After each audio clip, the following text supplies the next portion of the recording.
The Republican form of government is the highest form of government, but because of this, it requires the highest type of human nature, a type nowhere at present existing, meaning the Republican form of government is not necessarily the biggest or the greatest form of government, power, or rule around the world.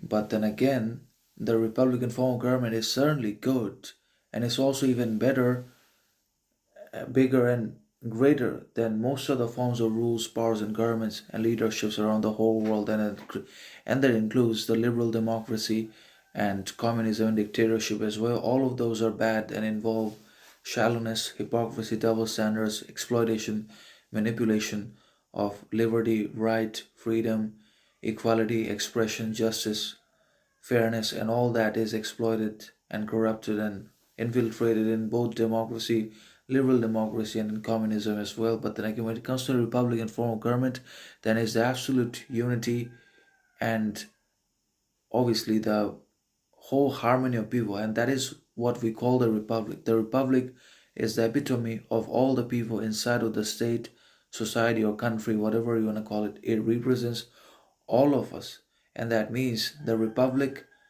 or the Republican form of government usually and basically stands for each and every single one of ourselves if we are part of that kind of state which is Republican.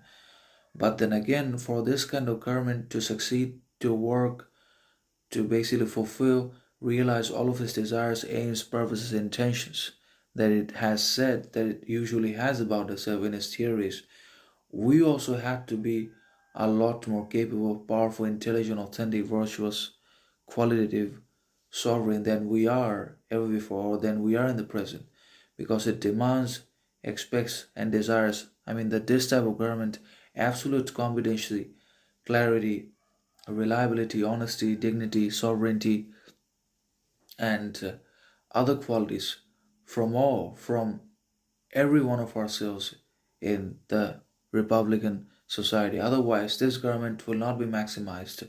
Otherwise, the Republican form of government will not be able to fulfill its true potential, realize its actual powers, and actualize its ambitions, aims as well, with the help of which, upon the fulfillment of which, we could have become the greatest of all time. We could be living a life of absolute and unconditional authenticity, virtue, justice, freedom, equality, reciprocity from our governments, which works. But for that to happen, we also need reciprocity and contribution from ourselves. And if we can do that, then it's